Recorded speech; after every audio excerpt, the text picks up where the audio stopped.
ആകാശവാണി.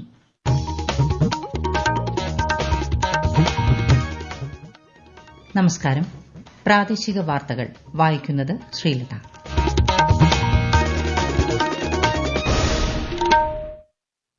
പ്രധാന വാർത്തകൾ.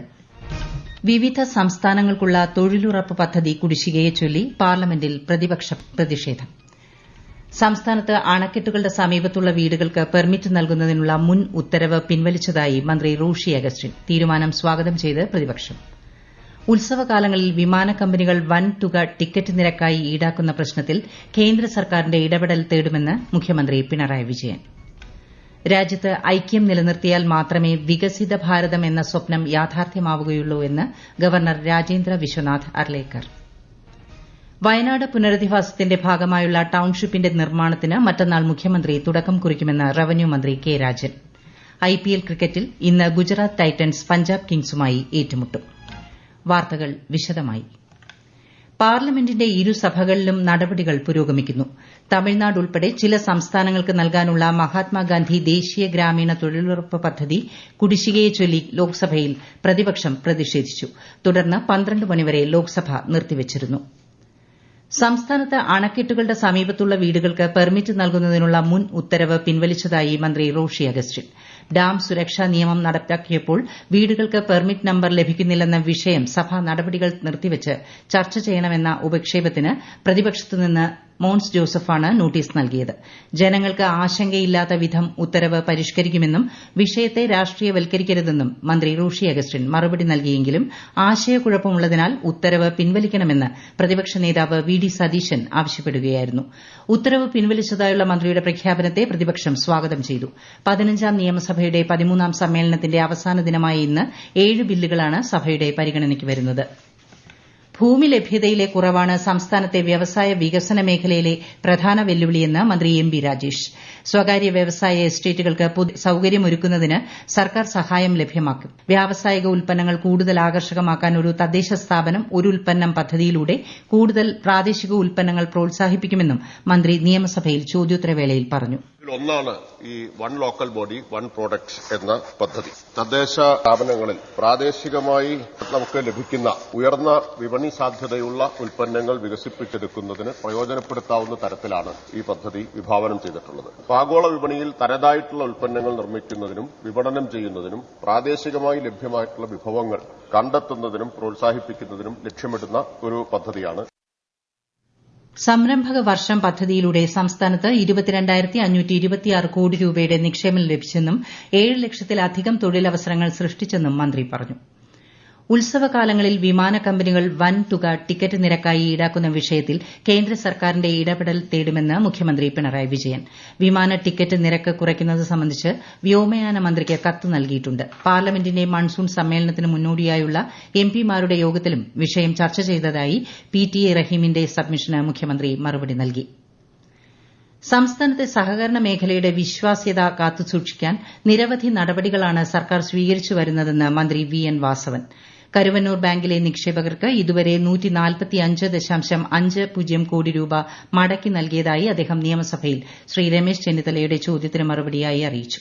അടുത്ത മാസം 1 മുതൽ തിരുവനന്തപുരത്ത് സഹകരണ എക്സ്പോ സംഘടിപ്പിക്കുമെന്നും മന്ത്രി പറഞ്ഞു. വയനാട് പുനരധിവാസത്തിന്റെ ഭാഗമായി ടൌൺഷിപ്പിന്റെ നിർമ്മാണ പ്രവർത്തനങ്ങൾക്ക് മറ്റന്നാൾ മുഖ്യമന്ത്രി പിണറായി വിജയൻ തുടക്കം കുറിക്കുമെന്ന് റവന്യൂ മന്ത്രി കെ രാജൻ. എൽസ്റ്റൺ എസ്റ്റേറ്റിൽ ആരംഭിക്കുന്ന ടൌൺഷിപ്പിനാണ് മുഖ്യമന്ത്രി തറക്കല്ലിടുന്നത്. ദുരന്ത നിവാരണ പ്രവർത്തനങ്ങളിൽ ഉൾപ്പെടെ സംസ്ഥാനം രാജ്യത്തിന് തന്നെ മാതൃകയാണെന്നും മന്ത്രി പറഞ്ഞു. 27-ാം തീയതി വൈകുന്നേരം 4 മണിക്ക് തറക്കല്ലിടുന്നതോടുകൂടി ഒരുപക്ഷെ ഇതപര്യന്തമുള്ള കേരളത്തിന്റെ മാത്രമല്ല ഇന്ത്യയുടെ ചരിത്രത്തിൽ ഒരു പുതിയ ആശയത്തിനും പുതിയൊരു മോഡലിനും കൂടി കേരളം സാക്ഷ്യം വഹിക്കുകയാണ്. ദുരന്തബാധിതർക്ക് വേണ്ടി ഒരു ടൌൺഷിപ്പ് എന്ന ആശയത്തിലൂടെ കേരളം ലോകത്തിന്റെ മുമ്പിൽ പലതിലും കേരളം ഉയർത്തിപ്പിടിക്കുന്ന മോഡൽ പോലെ ദുരന്ത നിവാരണത്തിനും ദുരന്ത പുനരധിവാസത്തിനും കേരളം ഒരു കേരള മോഡൽ ഉണ്ടാക്കുകയാണ്. സപ്ലൈകോയുടെ ഈസ്റ്റർ, വിഷു, റംസാൻ മേളകളുടെ സംസ്ഥാനതല ഉദ്ഘാടനം തിരുവനന്തപുരം പീപ്പിൾസ് ബസാറിൽ മന്ത്രി GR അനിൽ നിർവഹിച്ചു. വിവിധ ഉൽപ്പന്നങ്ങൾക്ക് 40% വരെ വിലക്കുറവുണ്ടാകും. പൊതുജനങ്ങൾ പരമാവധി സപ്ലൈകോ ഫെയറുകളുടെ സേവനം ഉപയോഗപ്പെടുത്തണമെന്ന് മന്ത്രി അഭ്യർത്ഥിച്ചു. ഉത്സവകാലം പ്രമാണിച്ച് സർക്കാരിന്റെ വിപണി ഇടപെടലിന്റെ ഭാഗമായാണ് മേള സംഘടിപ്പിച്ചിരിക്കുന്നത്. മാർച്ച് 30 വരെ റംസാൻ ഫെയറും ഏപ്രിൽ 10 മുതൽ 19 വരെ വിഷു, ഈസ്റ്റർ ഫെയറും നടക്കും. ഈ വാർത്തകൾ ആകാശവാണിയിൽ നിന്ന്. ആകാശവാണി വാർത്തകളും വാർത്താധിഷ്ഠിത പരിപാടികളും all India radio news Thiruvananthapuram YouTube ചാനലിലും all India radio news Thiruvananthapuram Facebook പേജിലും AR News_ തിരുവനന്തപുരം ഇൻസ്റ്റഗ്രാം അക്കൌണ്ടിലും AR News_TVM X ഹാൻഡിലും ലഭ്യമാണ്. പ്രധാനമന്ത്രി നരേന്ദ്രമോദിയുടെ പ്രതിമാസ റേഡിയോ പ്രഭാഷണ പരിപാടി മൻ കി ബാത് ഈ മാസം 30-ന്. പരിപാടിയുടെ 120-ാം പതിപ്പാണിത്. ആകാശവാണിയുടെയും ദൂരദർശന്റെയും എല്ലാ ശൃംഖലകളിലും പരിപാടി ലഭ്യമാകും. ഹിന്ദി പ്രക്ഷേപണം കഴിഞ്ഞാലുടൻ പ്രാദേശിക ഭാഷകളിൽ മൻ കി ബാത് കേൾക്കാം. പരിപാടിയിലേക്കുള്ള ജനങ്ങളുടെ ആശയങ്ങളും അഭിപ്രായങ്ങളും ഈ മാസം 28 വരെ 1800117800 എന്ന toll free number, Narendra Modi app, MyGov open forum എന്നിവയിലൂടെ അറിയിക്കാവുന്നതാണ്. രാജ്യത്ത് ഐക്യം നിലനിർത്തിയാൽ മാത്രമേ വികസിത ഭാരതം എന്ന സ്വപ്നം യാഥാർത്ഥ്യമാവുകയുള്ളൂ എന്ന് ഗവർണർ രാജേന്ദ്ര വിശ്വനാഥ് ആർലേക്കർ. കേന്ദ്ര യുവജനകാര്യ കായിക മന്ത്രാലയം, നെഹ്റു യുവകേന്ദ്ര സംഘാതൻ എന്നിവയുടെ ആഭിമുഖ്യത്തിൽ സംഘടിപ്പിക്കുന്ന വികസിത് ഭാരത് യൂത്ത് പാർലമെന്റ് സംസ്ഥാനതല മത്സരം ഉദ്ഘാടനം ചെയ്യുകയായിരുന്നു അദ്ദേഹം. യുവതയാണ് വികസിത ഭാരതത്തിന്റെ ഹൃദയമെന്നും വിദ്യാഭ്യാസ മേഖലയിലെ കൊളോണിയൽ സമ്പ്രദായം ഇല്ലാതാക്കാനാണ് ദേശീയ വിദ്യാഭ്യാസ നയത്തിലൂടെ ശ്രമിക്കുന്നതെന്നും ഗവർണർ പറഞ്ഞു. യാക്കോബായ സഭയുടെ പുതിയ അധ്യക്ഷൻ ജോസഫ് മാർ ഗ്രിഗോറിയോസിന്റെ സ്ഥാനാരോഹണം ഇന്ന്. ഇന്ത്യൻ സമയം രാത്രി 8:30-ന് ലെബനനിലെ അച്ചാനയിലുള്ള സെന്റ് മേരീസ് പാത്രിയാർക്ക കത്തീഡ്രലിലാണ് സ്ഥാനാരോഹണ ശുശ്രൂഷ. ചടങ്ങിൽ പങ്കെടുക്കുന്നതിനായി മുൻ കേന്ദ്ര സഹമന്ത്രി V Muraleedharan, Benny Behanan MP, BJP നേതാവും മുൻ കേന്ദ്രമന്ത്രിയുമായ അൽഫോൺസ് കണ്ണന്താനം തുടങ്ങിയവർ ലെബനനിൽ എത്തി. ഈ വർഷത്തെ ഭരത് മുരളി നാടകോത്സവത്തിന് ലോക നാടക ദിനമായ മറ്റന്നാൾ തിരുവനന്തപുരത്ത് തിരശ്ശീല ഉയരും. 5 ദിവസത്തെ നാടകോത്സവം ധനമന്ത്രി KN ബാലഗോപാൽ ഉദ്ഘാടനം ചെയ്യും. രമേശ് ചെന്നിത്തല MLA മുഖ്യപ്രഭാഷണം നടത്തും. ഈ മാസം 31 വരെ പാളയം സെനറ്റ് ഹൌസ് ക്യാമ്പസിൽ വൈകുന്നേരങ്ങളിൽ 2 നാടകം വീതമുണ്ടാകും. പ്രവേശനം സൌജന്യം. വേമ്പനാട്ട് കായലിൽ നിന്നും പ്ലാസ്റ്റിക് മാലിന്യങ്ങൾ നീക്കം ചെയ്യാനുള്ള ശ്രമങ്ങൾ ഊർജിതമാക്കി ആലപ്പുഴ ജില്ലാ ഭരണകൂടം. വിശദാംശങ്ങളുമായി ആകാശവാണി ആലപ്പുഴ ജില്ലാ പ്രതിനിധി R. രവികുമാർ.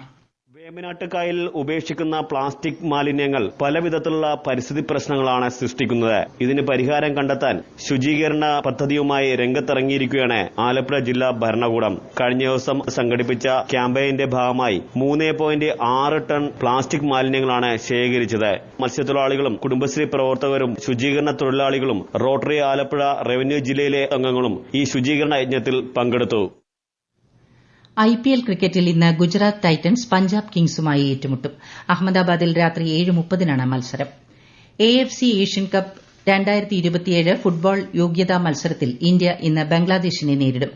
മേഘാലയയിലെ ഷില്ലോങ്ങിൽ വൈകുന്നേരം 7 മണിക്ക് നടക്കുന്ന 3-ാം റൌണ്ട് മത്സരം ഇരു ടീമുകൾക്കും നിർണായകമാണ്. 2024-25 അക്കാദമിക വർഷത്തെ അഖിലേന്ത്യാ അന്തർ സർവകലാശാല സോഫ്റ്റ് ബേസ്ബോൾ ചാമ്പ്യൻഷിപ്പിന് MG സർവകലാശാല വേദിയാകും. കഴിഞ്ഞവട്ടം ചാമ്പ്യൻഷിപ്പ് നടക്കുന്നതിൽ കാലതാമസം നേരിട്ടതിനെ തുടർന്ന് യൂണിവേഴ്സിറ്റികൾക്ക് പങ്കെടുക്കാൻ സാധിച്ചിരുന്നില്ല. വിഷയം പ്രിയങ്ക ഗാന്ധി MP കേന്ദ്ര കായിക മന്ത്രിയുടെ ശ്രദ്ധയിൽപ്പെടുത്തിയതിനെ തുടർന്നാണ് തീരുമാനം. 111 ദിവസം നീണ്ടു നിൽക്കുന്ന 20ാമത് തുരീയം സംഗീതോത്സവത്തിന് ഇന്ന് കണ്ണൂർ പയ്യന്നൂരിൽ തിരിതെളിയും. വൈകിട്ട് പയ്യന്നൂർ ശ്രീ പ്രഭ ഓഡിറ്റോറിയത്തിൽ പശ്ചിമബംഗാൾ ഗവർണർ CV ആനന്ദ് ബോസ് സംഗീതോത്സവം ഉദ്ഘാടനം ചെയ്യും. കൊല്ലം ചവറ കൊറ്റൻകുളങ്ങര ദേവീക്ഷേത്രത്തിലെ പ്രസിദ്ധമായ ചമയവിളക്ക് മഹോത്സവത്തിന് തുടക്കമായി. അഭീഷ്ടകാര്യസിദ്ധിക്കായി സ്ത്രീവേഷം കെട്ടി ചമയവിളക്കെടുക്കാൻ വിവിധ നാടുകളിൽ നിന്നും പുരുഷന്മാർ കൊറ്റൻകുളങ്ങരയിലെത്തി. ആറാട്ടിനുശേഷം ദേവീക്ഷേത്ര മൈതാനത്ത് വിശ്രമിച്ചതോടെ ആദ്യ ദിവസത്തെ ചമയവിളക്കെടുപ്പിന് പരിസമാപ്തിയായി. കൊച്ചി വൈപ്പിൻ കാളമുക്ക് ജംഗ്ഷനിൽ താൽക്കാലിക മത്സ്യ വിപണന ഷെഡുകൾ അധികൃതർ പൊളിച്ചു നീക്കിയതിനെതിരെ പ്രതിഷേധവുമായി മത്സ്യക്കച്ചവടക്കാർ. മുൻകരുതലിന്റെ ഭാഗമായി പ്രദേശത്ത് പോലീസ് സംഘത്തെ വിന്യസിച്ചു. ഗോശ്രീ ഐലന്റ് ഡെവലപ്മെന്റ് അതോറിറ്റിയുടെ ഉടമസ്ഥതയിലുള്ള സ്ഥലത്താണ് താൽക്കാലിക ഷെഡുകൾ നിർമ്മിച്ച് കച്ചവടം നടത്തിയിരുന്നത്. പ്രധാന വാർത്തകൾ വീണ്ടും. വിവിധ സംസ്ഥാനങ്ങൾക്കുള്ള തൊഴിലുറപ്പ് പദ്ധതി കുടിശ്ശികയെ ചൊല്ലി പാർലമെന്റിൽ പ്രതിപക്ഷ പ്രതിഷേധം. സംസ്ഥാനത്ത് അണക്കെട്ടുകളുടെ സമീപത്തുള്ള വീടുകൾക്ക് പെർമിറ്റ് നൽകുന്നതിനുള്ള മുൻ ഉത്തരവ് പിൻവലിച്ചതായി മന്ത്രി റോഷി അഗസ്റ്റിൻ. തീരുമാനം സ്വാഗതം ചെയ്ത് പ്രതിപക്ഷം. ഉത്സവകാലങ്ങളിൽ വിമാന കമ്പനികൾ വൻതുക ടിക്കറ്റ് നിരക്കായി ഈടാക്കുന്ന പ്രശ്നത്തിൽ കേന്ദ്ര സർക്കാരിന്റെ ഇടപെടൽ തേടുമെന്ന് മുഖ്യമന്ത്രി പിണറായി വിജയൻ. രാജ്യത്ത് ഐക്യം നിലനിർത്തിയാൽ മാത്രമേ വികസിത ഭാരതം എന്ന സ്വപ്നം യാഥാർത്ഥ്യമാവുകയുള്ളൂ എന്ന് ഗവർണർ രാജേന്ദ്ര വിശ്വനാഥ് ആർലേക്കർ. വയനാട് പുനരധിവാസത്തിന്റെ ഭാഗമായുള്ള ടൌൺഷിപ്പിന്റെ നിർമ്മാണത്തിന് മറ്റന്നാൾ മുഖ്യമന്ത്രി തുടക്കം കുറിക്കുമെന്ന് റവന്യൂ മന്ത്രി കെ രാജൻ. IPL ക്രിക്കറ്റിൽ ഇന്ന് ഗുജറാത്ത് ടൈറ്റൻസ് പഞ്ചാബ് കിങ്സുമായി ഏറ്റുമുട്ടും. പ്രാദേശിക വാർത്തകൾ കഴിഞ്ഞു. അടുത്ത വാർത്താ പ്രക്ഷേപണം 12:50-ന്.